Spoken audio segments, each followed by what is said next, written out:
So the plan is for today to build some more raised beds, or at least take a few steps towards the end design goal of the garden. Over the last week, we've had some pretty warm weather, and Ryan has built these 6 raised beds behind me here that you see, the long ones, and he also made another L-shaped corner bed. Last year, this whole space was just in-ground garden,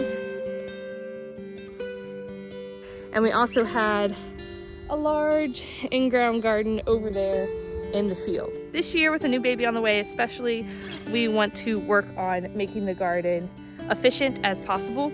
So we're gonna be making raised beds and also doing a drip irrigation system here in the coming weeks. So stay tuned for that. Let me walk this way a little bit.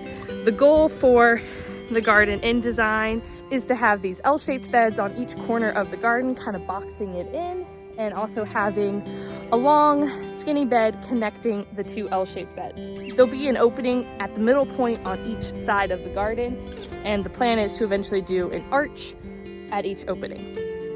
So that was a lot of information, but that's kind of the overview goal of what we're planning towards. And today we're working on making more raised beds. Before we can make all the raised beds, we need to move some piles of wood that we have lying around. It's been about a year ago now, but we recently built our house and we had lots of leftover lumber from our house build. So we kept that wood and it's been in big piles here next to the garden.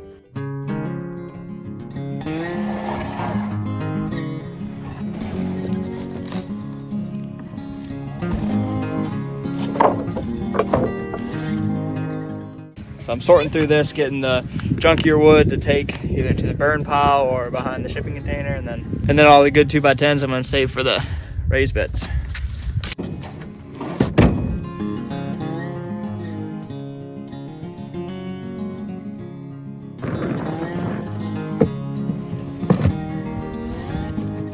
Good job, bud.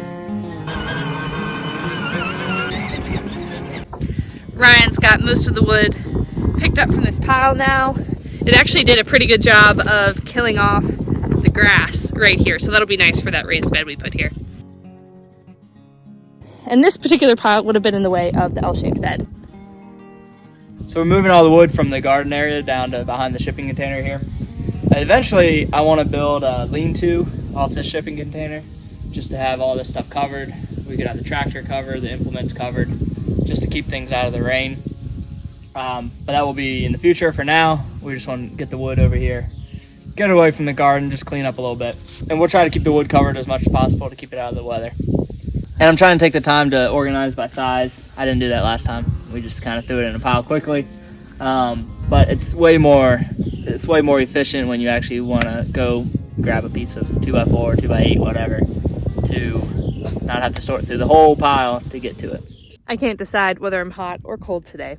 But while Ryan is finished sorting the wood, I'm gonna work on pulling some more grass and weeds out of these new raised beds. This dirt was used for gardening the last 2 years, because even though we've only lived here 1 year, this will be our 3rd summer gardening here, because we did put it in a garden before we built the house. All that to say that this particular in-ground space did have compost mixed in it at the beginning. So we're gonna have that original dirt there at the bottom, and then we'll put some fresh compost at the top of the bed to fill it up the rest of the way. That's the game plan. And hopefully having that fresh compost at the top will also help suppress the weeds and make everything a little looser and easier to grow in. We've done a combination of things in the previous beds that we have built.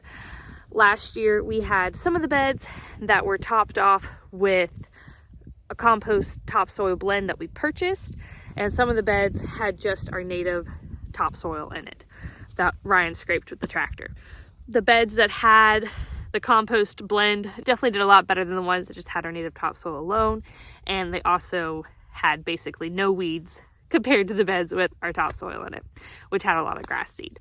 In an ideal world, you would want to make your beds out of cedar lumber or metal or some other type of wood that won't rot readily and that will last a really long time. Our beds are just made out of pine because that is what we had the big piles of left over from building our house. So we're fully aware that these beds won't last forever. However, we do want to try to make them last as long as we can. I went through earlier this week and sealed all of our raised beds that Ryan had just made and all of our previous existing beds as well with a sealer that'll hopefully protect it and make the wood last longer. I sealed not only on the outside, the top, but also on the inside of each of the bed so that they're more protected before we fill them with dirt. But before we fill them with dirt, we are also going to be adding that drip irrigation system. So stay tuned for a video on that.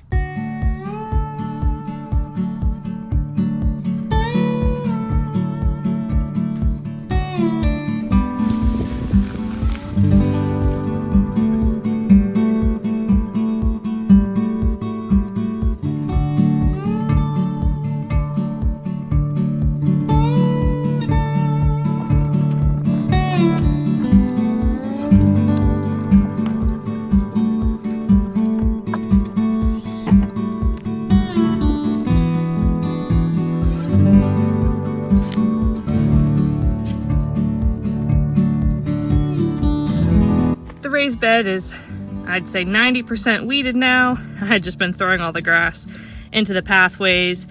I'm gonna weed the pathways and probably lay down some tarp as well. Oh, the kitty cat's running over there. So, I've got 2 more over there to weed, so I'm just gonna repeat the process, but I'll show you what Ryan's doing. So most of our raised beds are 4 feet by 6 feet. 6 foot is a good length to prevent the board from bowing at all. So on these longer beds, these L-shaped beds on the border of our garden, they're going to be obviously much longer than 6 foot long. So I'm putting these center supports in just to give it some, I guess, lateral support so the boards don't bow as much. You can see in the distance, they still bow. You could add some additional posts in the corners or along the edge, maybe more often than what I'm doing, but it's good for what we're doing. And if you have a run of your raised bed that's longer than your boards, then you can just connect 2 boards, have I think it's called a scab. It's just a board that is screwed into both boards to hold everything together. And so yeah, the outside border here is 3 foot wide, and 3 foot's a good distance to reach and grab whatever you want to grab from either side. And it looks nice. And our walkways are 3 feet. So I had this L originally built and it stopped right here. We want to extend that all the way to the middle of our garden area, where ultimately we'll have a trellis. So I'll connect a couple boards here, so it has the appearance of being a really long bed. And I think I'm going to put 2 separate horizontal supports. So ultimately my beds are about 7 or 8 feet long, and they shouldn't bow too bad with that.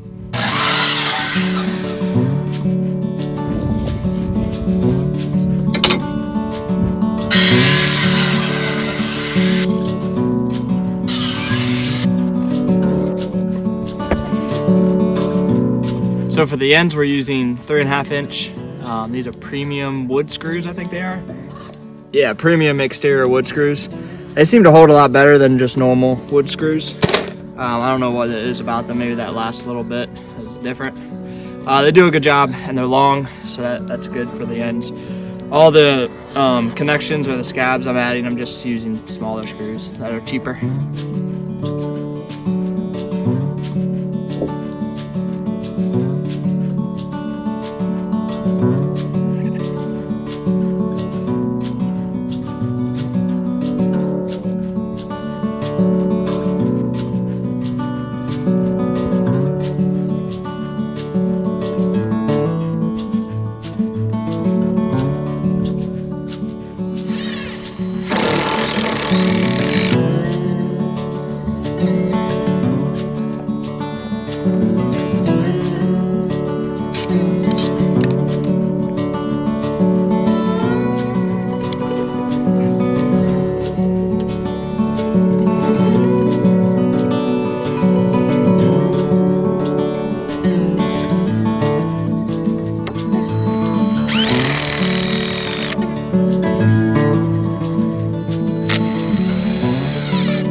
we are extending the strawberry bed. So we removed the board that was flush up against these strawberries, and it's kind of cool. You can see the cross section of the roots growing down there from one of the runners. Got some new foliage coming on too for the spring.